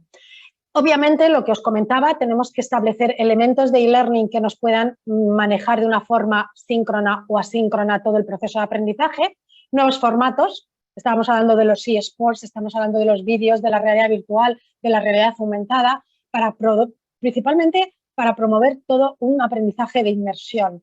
Estamos hablando de la socialización de todo este entorno. Estamos hablando también de que hay de traer esos datos para tomar decisiones dentro de la propia editorial. Yo, en los años que trabajaba en el entorno editorial, yo recuerdo que a lo mejor teníamos un 30% de tiempo que dedicábamos al material puro y duro del libro de texto del alumno, pero había entre un 65 y un 70% del tiempo que lo dedicábamos a trabajar con todo el material que dábamos a los profesores. La programación de aula, la guía del profesor, esas 600 páginas, o sea, dedicamos un montón de tiempo a todo eso y sin embargo no traemos datos de lo que está pasando, no podemos traer datos en esas guías. Entonces yo creo que debemos de poner más foco en esa parte tecnológica que nos permita saber cómo está aprendiendo el alumno y poder mejorar todos esos materiales para el profesor, porque es la única forma que vamos a poder medir y llevarlo. Obviamente la gamificación, como hemos comentado de los eSports, y también se están incorporando propuestas de blockchain como ya una tecnología de última generación, pues principalmente para temas de optimización de almacenamiento y sobre todo para distribución, ¿no? Para tener una distribución competente. Y si me decís a mí cuáles esos modelos de negocios que son exitosos y transformadores en todo esto, pues son aquellos que se basan en esa personalización, en el cual realmente comparten activos, realmente reducen costes y a menudo reducen la barrera de entrada para entrar en los mercados, en el cual son modelos en el que se utilizan servicios, no productos, solo y exclusivamente, tienen que estar de alguna forma establecidos y sobre todo donde hay un ecosistema colaborativo, ¿no? Y al profesor sigue siendo el guionizador de todo esto y el que orquesta toda una propuesta de valor y realmente el que sigue teniendo esa cabeza de trabajo con sus alumnos y que pueda realmente darles ese valor o transmitir ese valor que quiere la editorial. ¿Quién dominará en los próximos años? Pues la verdad no tengo ninguna bola mágica, ¿no? Pero la realidad es que cuando nos metemos a establecer elementos de quién dominará este mercado, a mí me asusta ver cuáles son las 150 herramientas que se manejan más en la educación y veo que es YouTube, que es Google Doc, que es PowerPoint, que es Zoom, que es Google Search, que es Canva y vemos cómo se manejan proyectos relacionados. Aquí, por ejemplo, en Holanda, por no hacerme comercial, existe un proyecto que está teniendo muchísimo foco en Holanda y un gran impacto y está en Alemania y está operando ahora hacia el Reino Unido, en el cual lo que ha incorporado es una propuesta que permite buscar en Google, de alguna forma, fraccionando a quién va dirigido. Quiero decir que si yo soy un alumno de quinto de primaria, pueda realmente, cuando pongo una neurona en mi buscador, vengan contenidos asociados a lo que yo puedo entender. Digamos, relacionados con lo que un alumno de 10, 11 años pueda tener de conocimiento para saber lo que es una neurona. Quiero decir que si hasta ahora nosotros, las editoriales, éramos capaces de poder de alguna forma establecer los contenidos asociado a un nivel de un alumno, ahora la tecnología lo que está haciendo es buscando en todo ese marimagnum de información, de alguna forma establecer criterios para traer aquellos elementos asociados al conocimiento que tenga la persona detrás de ello. Entonces, yo creo que esto nos hace entender cómo podemos también nosotros utilizar la tecnología dentro de esa propuesta, ¿no? Y sobre todo, desde una propuesta que a veces es difícil de entender, ¿no? Me acuerdo cuando salió la noticia de que TikTok iba a meter a más de 200 editores a trabajar en su entorno educativo, y es lo que está haciendo, y ha traído muchísimos datos de cómo se está trabajando elementos de conceptos educativos dentro de esa parte de TikTok, ¿no? Pero bueno, esto es algo que ya se lleva haciendo en YouTube o que se lleva haciendo en otros entornos en el cual están constituyendo contenidos educativos, y debo decir de gran calidad. Entonces, yo creo que lo que tenemos que volver es a compartir esos activos, ¿no? Tenemos activos muy potentes, tenemos activos que son de un gran valor, y yo creo que lo que hay que saber es posicionarlos en un mercado para que realmente vean que todos esos contenidos tienen el trabajo pedagógico y didáctico que muchas veces hacen faltas a todos entornos, porque os aseguro que muchas veces son muy deficitarios, ¿no?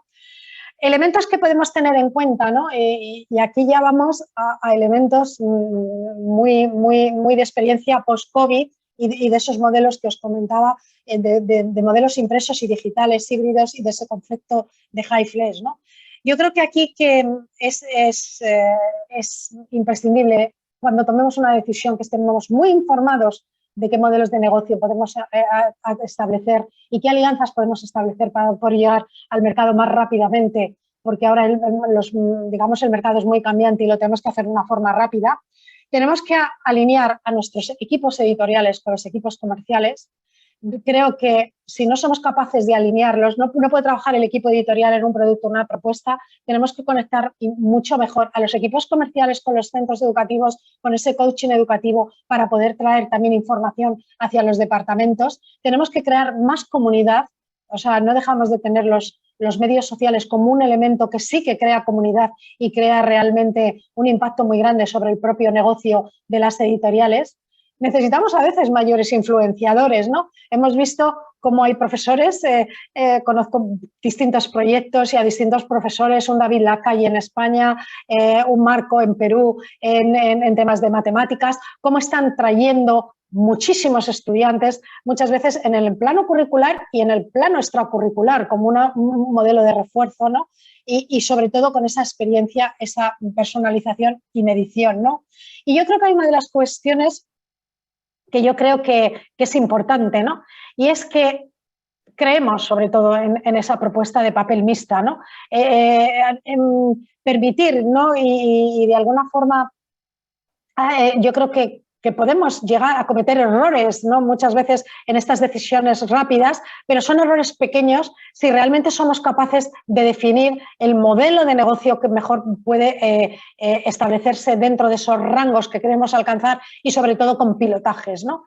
No entiendo en muchos entornos cómo se puede llevar a cabo proyectos digitales con modelos de negocios cuando no hay pilotajes previamente para saber que nos podemos equivocar. Yo creo que esas equivocaciones, esos errores son fáciles de rectificar. Sin embargo, si vamos de cabeza sin esos pilotos y utilizar muy bien esos pilotos, esa información, para poderla llevar a cabo de una forma adecuada.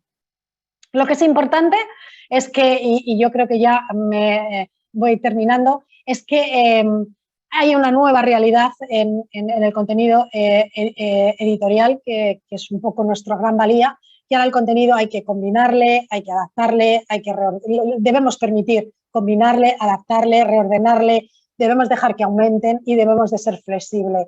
Esto de que porque yo tenga la definición de la célula en mi documento no voy a permitir que un profesor o un alumno pueda redefinirlo en un entorno suyo, no va a funcionar.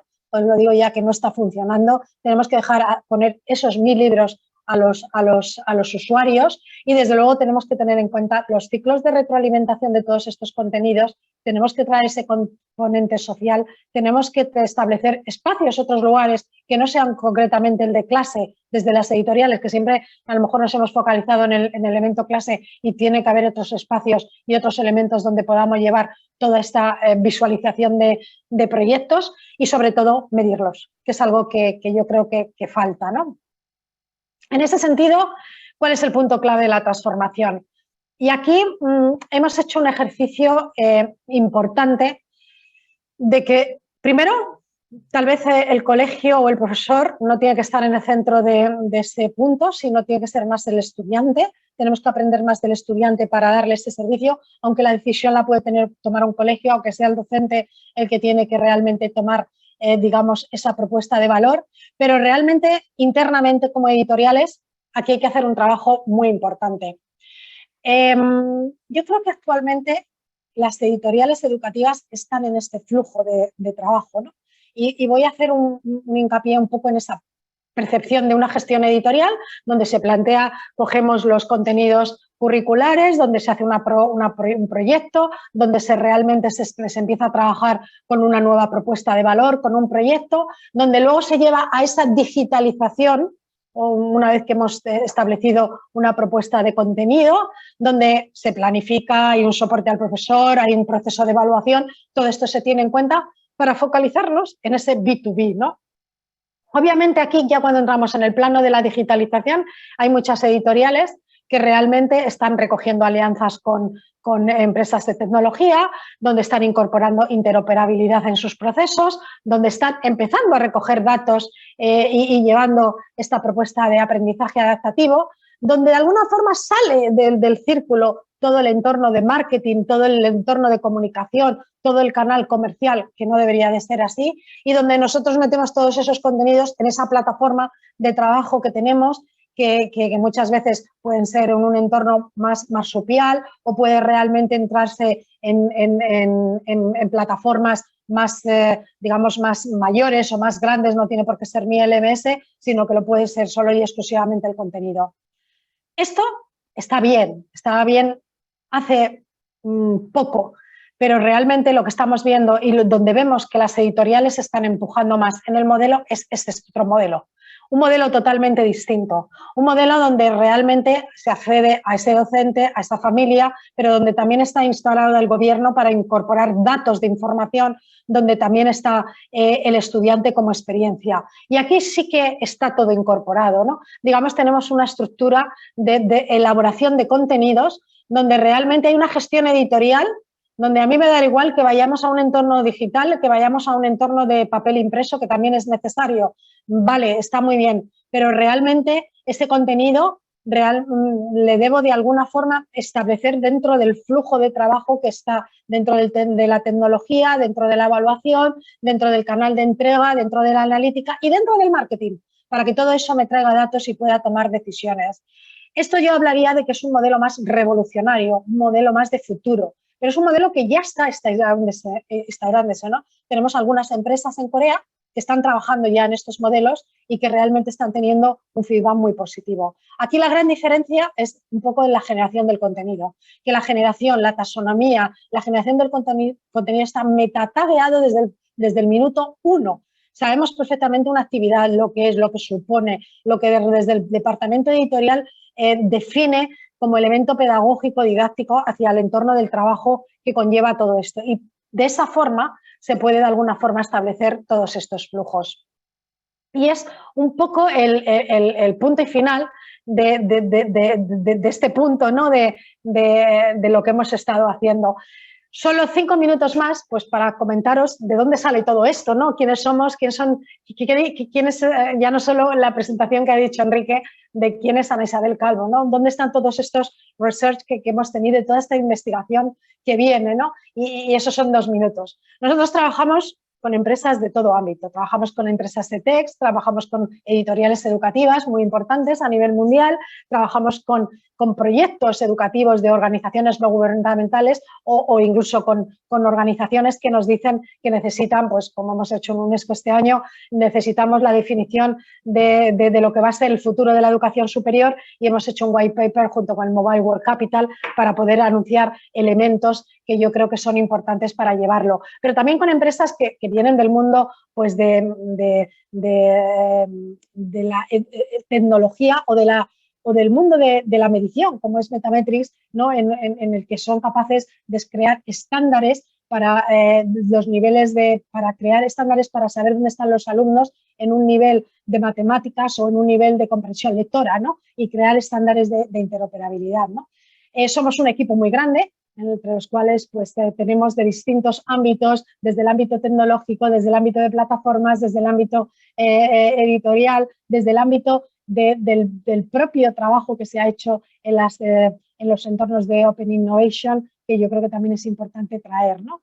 Estamos instalados en 14 países, lo cual nos permite tener esa visión global de productos y proyectos.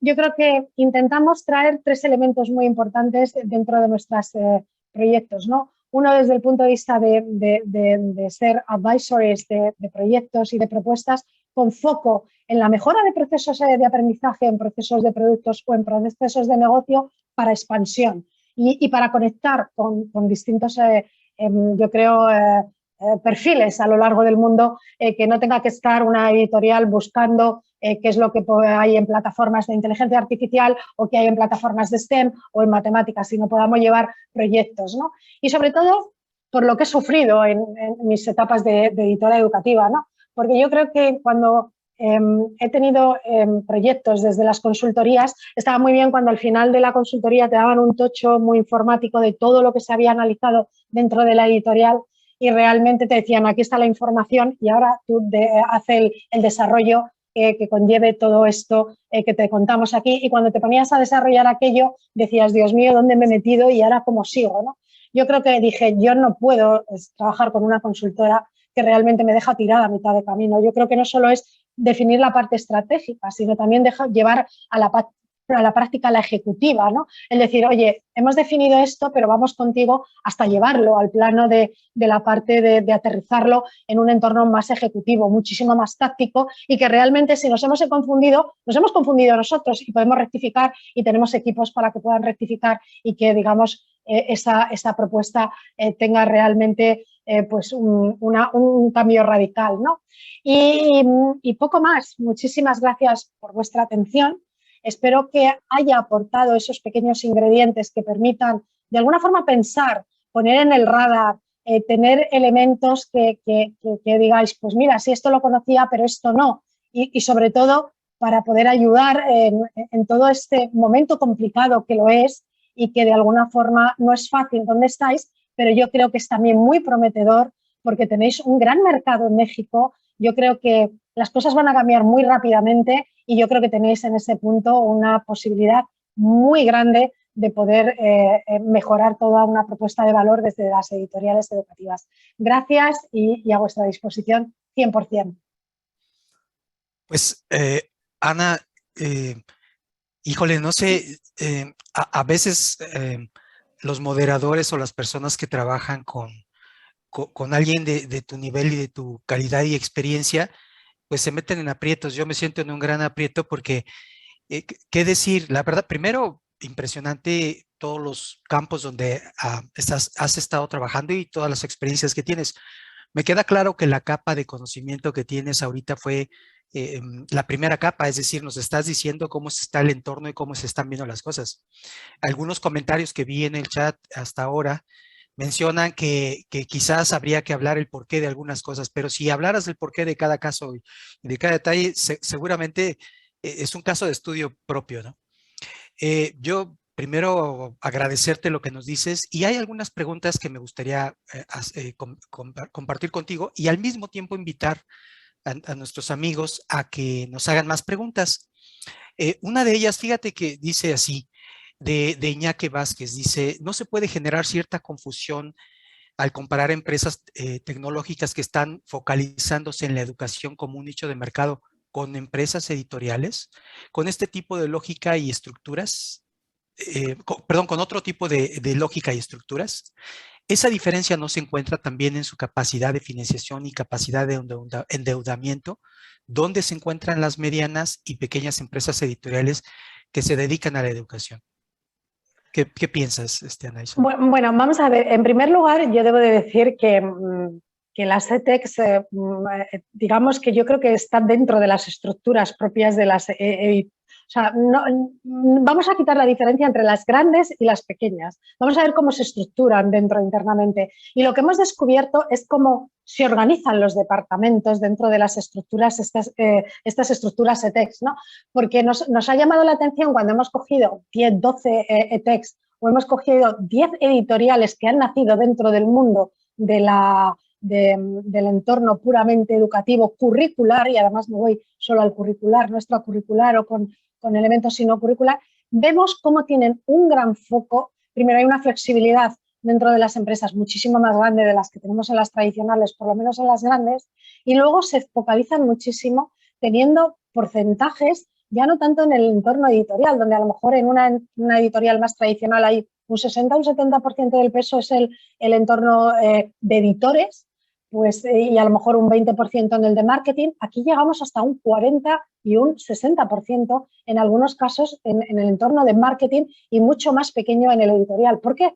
Porque en el editorial incluso a veces pueden tener adquisiciones o pueden tener otro tipo de relaciones con otras empresas para incorporarlo. Por tanto, se da muchísimo más foco a departamentos que realmente tradicionalmente en las editoriales educativas más tradicionales han tenido menos foco, ¿no? El marketing es importante, pero no en estos niveles de porcentaje. Yo no sé si he contestado a tu pregunta, pero es un poco lo que hemos ido viendo cuando hemos empezado a explorar esas editoriales educativas, que cómo se estructuran, cómo se organizan, dónde tienen su mayor foco. ¿Es en el editorial? Entonces, hemos visto que esa es una gran diferencia porque cubren alianzas, teniendo una buena tecnología, teniendo una asociación o una adquisición de contenidos, como veíamos con Renaissance, con Newport, pues realmente lo tienen cubierto y van más hacia una experiencia de marketing. ¿Por qué? Porque cuando no tienes departamentos comerciales grandes, como es el caso que tienen ellos, necesitan enganchar con ese consumidor, necesitan realmente darle al profesor esa valía de producto directamente a él a través de esos canales. Bien, canales que crean como canales colaborativos de profesores, donde les ponen contenidos o experiencias para que ellos ayuden a poder trabajar de una forma más colaborativa, conexiones con otros centros educativos que están trabajando esas áreas para compartir contenidos. Digamos que es otra forma de estructurar internamente las empresas. Muy bien. Y seguramente regreso con otra pregunta de Iñaki en unos minutos, pero hay una pregunta interesante también en lo que se refiere a tu visión. En esta expectativa nos dice Saúl Rosas, ¿cuál será el futuro de las librerías y distribuidoras educativas? Hombre, no tengo ninguna bola mágica, pero yo creo que como todo, yo creo que las librerías... os voy a contar un ejemplo que ha pasado en España recientemente, ¿no? Y es que cada vez se están abriendo más librerías. Yo creo que el formato papel no es una cosa que se vaya a perder, vuelvo a lo mismo. Yo creo que lo que hay que compaginarlo con ese formato híbrido en algunos elementos, donde tú tengas la experiencia de que puedas estar en casa y tengas el libro y estés leyendo, pero también te permita que vayas en un autobús de camino al trabajo y no llevarte el libro que no te entra en el bolso y puedas continuar con esa experiencia de trabajo. Creo, en España concretamente, en el último año se han abierto más de 5 librerías bastante grandes en el cual permiten llevar experiencias. Y llevar experiencia ya no es la venta del libro, volvemos a lo mismo, tienes que llevar elementos que enriquezcan esas librerías. Ahí puede haber tipos de conferencias, puede haber elementos colaborativos que se trabajan desde los medios sociales y luego les llevas a la librería y se produce una compra. Yo creo que ya la librería abierta per se, solo y exclusivamente para vender libros, es difícil que prospere en el futuro, pero aquella librería en el que puede compaginar ese formato papel, formato digital, en el que trae experiencias, en el que realmente se mueve mucho desde el punto de vista marketing para atraer autores, atraer experiencias, traer elementos, yo creo que puede estar perfectamente en crecimiento porque es un elemento socializador, porque le gusta al lector, porque le gusta estar en relación en ese punto. Y es un poco el marco de librerías que se están abriendo. Por tanto, no creo que se vayan a desaparecer, solo tienen que ir cambiando esa forma de experiencia de lo que está pidiendo el usuario, ¿no? Y de forma de vida, ya te digo, yo no tengo por qué ir con un libro que me ocupa mucho en el bolso, puedo llevar mi mismo teléfono, puedo estar leyendo el libro y cuando llegue a casa y estoy por la noche me puedo poner a leer el libro, ¿no? Entonces yo creo que eso es lo que permite de alguna forma establecer que crezcan, pero desde otro punto de iniciativa. Por un lado me estabas comentando las librerías y por otro lado, Enrique, ¿cuál era la otra pregunta? Perdona. Jacob.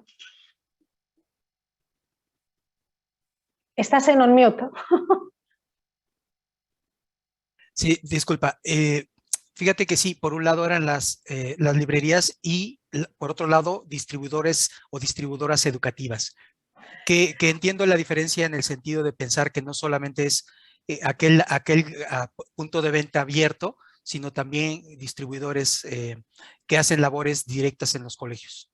Bueno, el número de distribuidoras educativas está creciendo en muchos países, porque ya no estamos hablando de distribuir el material, el producto, que era un producto físico, sino estamos hablando de que muchas empresas que suelen ser muy buenas desde el punto de vista tecnológico necesitan distribuir sus productos y se están convirtiendo en distribuidores de este tipo de nuevos productos. O sea, lo único que tienen que estar preparados no solo para albergar toda una logística que sea de un producto de papel, sino una logística que tenga como entrega un producto digital. Entonces, yo creo que es la adaptación, igual que nos están obligando a las editoriales a adaptarnos a ese nuevo aprendizaje. Okay. Fíjate que también nos pregunta Ramón Orduña, dice, el contenido se inserta en los mapas curriculares. ¿Cuál es la estadística de la inserción de la tecnología en el aula dentro de los mismos programas curriculares?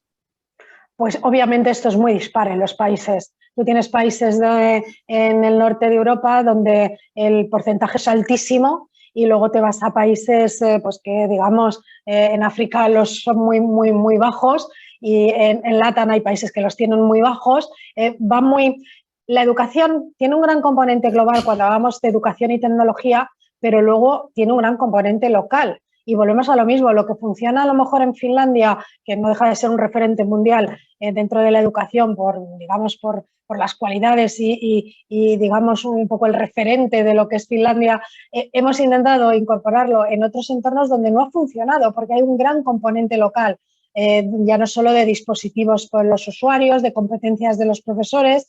Entonces, realmente eso está muy asociado a competencias docentes, a impulso desde los propios gobiernos y realmente al nivel de infraestructura y logística digital que tienen cada uno de los países. En España concretamente es bastante alto, pero aún así las competencias digitales de los docentes son muy limitadas y siguen estableciendo trabajo con sus alumnos ya en un producto digital, pero con unas características o un modelo instruccional que está basado en el del PDF. Y eso es un poco lo que de alguna forma están intentando cambiar, ¿no? Aunque tú te estés trabajando la célula y vuelvo otra vez con la célula y tengas un vídeo y ellos lancen un vídeo sobre la célula que pueda permitir entender o la digestión, mejore el conocimiento del producto, realmente se sigue llevando el mismo modelo instruccional que se lleva en el formato papel, que es muchísimo más tradicional, cuando hay otros entornos, otros elementos que son distintos. Las matemáticas, hay gente que para llegar al 2 más 2 más 4, pues no lo hace igualmente, pero llega al mismo resultado. Hay unos que pueden sumar 3 más 1 y lo suman de muy distinta forma y se llega al mismo resultado. Y es un poco lo que, de alguna forma, yo creo que se va a intentar llevar a establecer curricularmente dentro de los proyectos y productos. Muchas gracias, Ana. Fíjate, tenemos otra pregunta de Valentina Alvear. Nos dice, Ana, ¿tiene cifras que hablen de la utilización de los recursos digitales editoriales de parte de los docentes y estudiantes? Dice, una cosa es lo que se vende, pero muy interesante sería saber si efectivamente se utiliza. Bueno, yo te puedo decir, yo te voy a contar mi experiencia personal hace 5 años en el entorno digamos, de la escuela con los materiales digitales. Y es que los profesores pedían de todo. O sea, todo lo que la editorial lo podía dar, o sea, todo les parecía maravilloso, lo querían todo y lo querían todo para allá. Pero cuando se ponían, realmente podías alertar o podías ver si habían utilizado esas licencias o esos elementos, no utilizaban ni el 5% de lo que habían pedido. Esos son los que pedían más. Yo creo que esto lo que ha traído el COVID es que tengan que utilizarlo sí o sí. Ahora ya es una realidad. Y entonces, los datos que tenemos, puedo compartir algunos datos de algunos países, pero es muy difícil. ¿Por qué? Porque cuando los modelos de negocio de las propias editoriales no permiten ver esto. Si llevamos a un modelo en el que estamos estableciendo la parte papel con la parte digital, no podemos saber qué es lo que están muchas veces utilizando de la parte papel.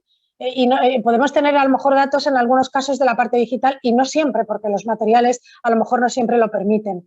Entonces, de algunos países que están muy digitalizados tenemos datos.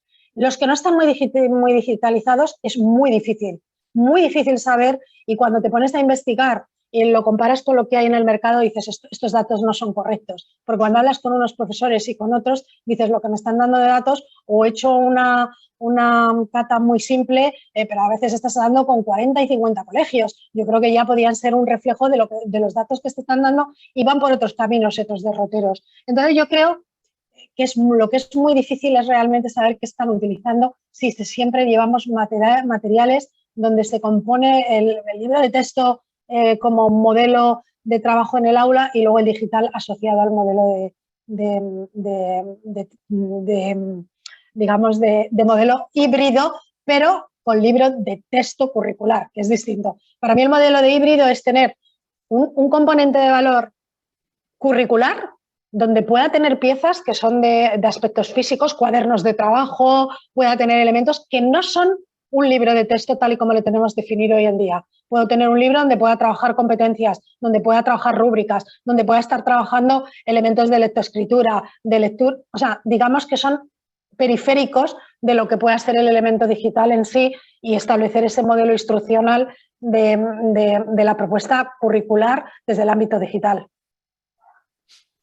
Correcto, y tienes mucha razón. Hace muchos años, desde hace muchos años se ha pedido por las instituciones educativas materiales digitales y como bien dices, se presentan y no todos lo utilizan, pero creo que después de la pandemia ya es algo que está cambiando de manera drástica o fundamental, ¿no? El que realmente es útil ahora el material no es como antes, que se quería nada más por tener una opción, sino que ahora realmente es una alternativa, sobre todo ahora que se dan clases por Zoom o por alguna otra plataforma, ¿no? Efectivamente. Y sobre todo las plataformas, los LMS que te marcan ya el uso que se está haciendo de esos contenidos, lógicamente. Fíjate que voy a regresar a otra pregunta de Iñaki.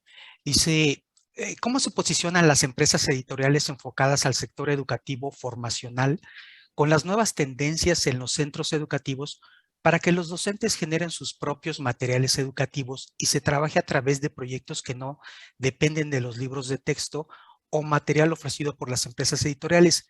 Y ahí perdón que enfatice algo también. Yo personalmente estuve haciendo una investigación y fui a 2 colegios privados de nivel bachillerato, que es 10-12, donde se me dijo directamente a mí que ya no usaban libros de texto, sino que usaban en uno de ellos Moodle y los profesores subían sus materiales y en otro usaban Google Education, ¿no? Entonces, ¿qué piensas de esto? Bueno, aquí ha habido de todo y ha sido un histórico y además muy interesante, ¿no? Hay centros, y hemos descubierto, incluso las propias editoriales lo han denunciado, en el que dicen, nosotros no utilizamos materiales educativos, ¿no? Y te desarrollan toda una web con todo absolutamente bien estructurado, bien organizado, todos los contenidos, y cuando te pones a rascar, lo que han hecho es coger el libro de texto de una editorial y han metido a cascoporro, y perdona esta expresión, todo el contenido que tenía la editorial. Eso, digamos, no es legal, lógicamente, y te das cuenta de que han utilizado las imágenes, los recursos, e incluso a veces los recursos digitales que se plantean, ¿no?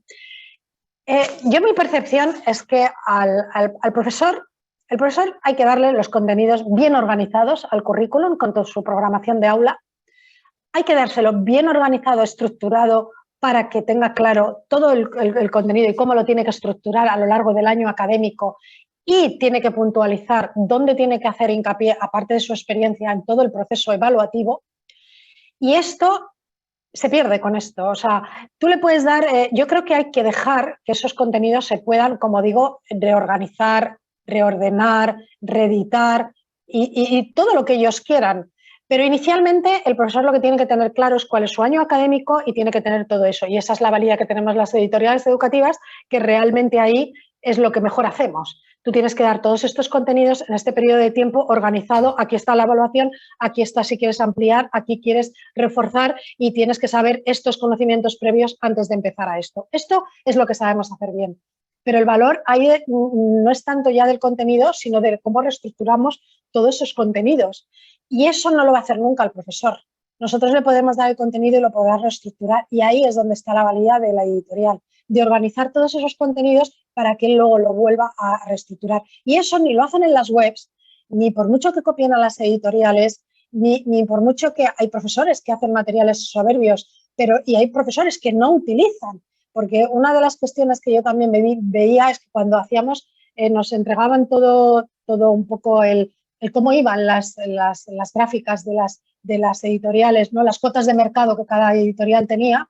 Era curioso como una cosa que en la editorial era el no utiliza, que era de color gris, me acuerdo perfectamente, cada año iba creciendo. El no utiliza se iba yendo a cuotas de mercado cada vez más altas. Bueno, y este de no utiliza, que no utiliza material. No, pues ese es el que se estaba comiendo las cuotas de mercado de los productos. Entonces, pero el no utiliza, cuando escarbábamos en entornos digitales, ya no tiene esa posibilidad, porque el no utiliza era el que había cogido sus folios, había fotocopiado, tal, utilizaba el material para trabajar dentro del aula.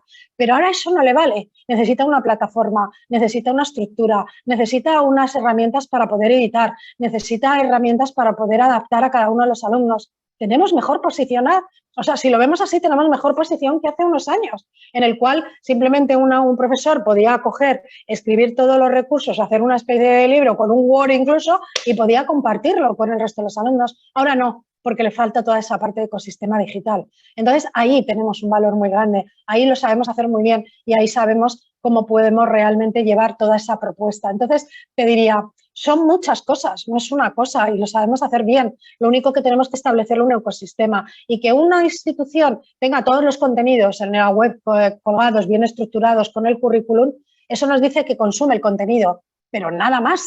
No nos está dando ningún dato más, no está personalizando la educación, no está midiendo absolutamente nada, no está dando un feedback, no está dando a cada alumno lo que necesita, no está midiendo qué es lo que hace, no está evaluando correctamente, no permite evaluarlo. Entonces yo creo que ahí sí que tenemos una gran oportunidad. Muchas gracias, Ana.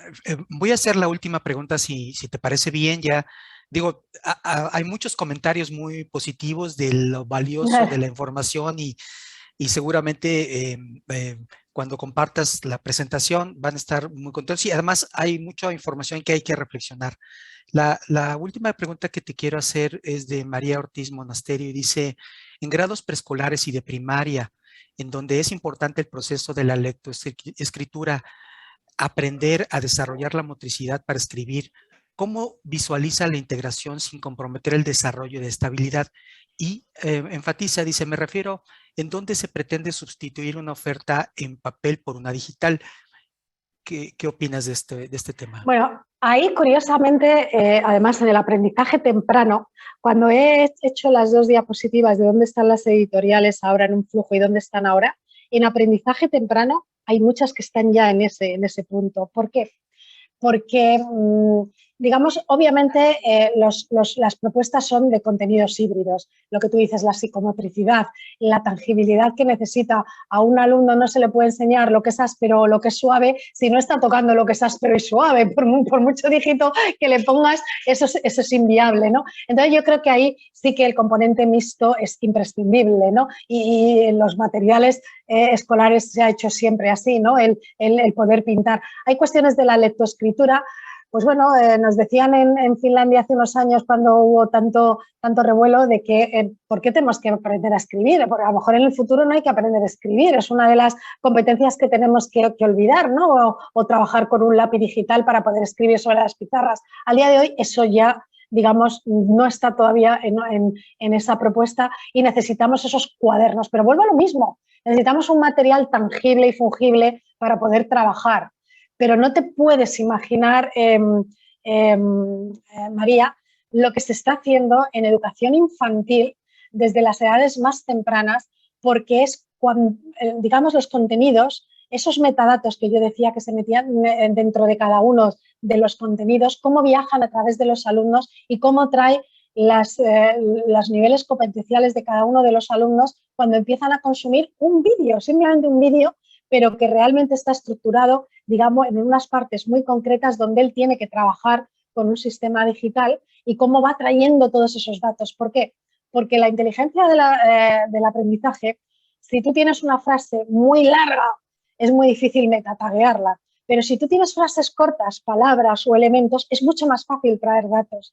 Entonces, yo he visto en edades tempranas proyectos de inteligencia del aprendizaje brutales que traen todo este tipo de información. Posiblemente es donde esté más desarrollado en el aprendizaje temprano, mucho más complicado en entornos más de bachillerato y de high education, porque son mucho más complejos los contenidos y metataguearlos es muy difícil.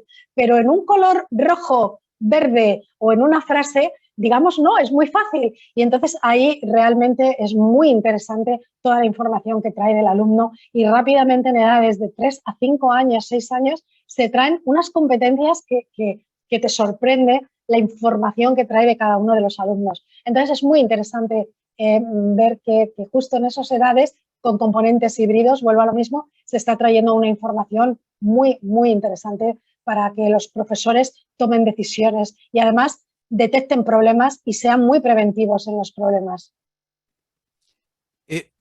Coincido totalmente contigo. Hace algunos días y particularmente ayer estuve hablando con algunos colegas editores y hablábamos un poco de los cambios y la tecnología y incluso temas como autoedición, ¿no? de los profesores, y nos dimos cuenta al analizar todos los procesos internos que seguimos los editores y cómo enriquecemos un material original, del gran valor que tiene el proceso de los editores y lo que hacemos. Entonces coincido contigo que... No, que Enrique, sí. y mira, ayer mismo me sorprendió que McGraw-Hill ha sacado, además yo creo que hay gente aquí de McGraw-Hill, ha sacado una propuesta en el cual es abierta para que los profesores puedan generar sus propios contenidos y publicarlos. O sea, y eso es un modelo de negocio para McGraw-Hill, cosa que dije, chapó, me parece una gran idea, pero ¿por qué no? Si tenemos las herramientas perfectas de edición, demos esto a los profesores que quieran editar y quieran publicar sus libros, todo el proceso de autoedición. Entonces, han planteado una propuesta de autoedición desde el ámbito de los docentes. O sea, que me parece que tiene sentido que demos este tipo de propuestas dentro del marco de las editoriales. Y eso no es establecer competencias, ¿no? Vamos, tener competitividad. Eso es dar un poco modelos distintos para poder alcanzar a esos profesores y tenerlos contigo, ¿no?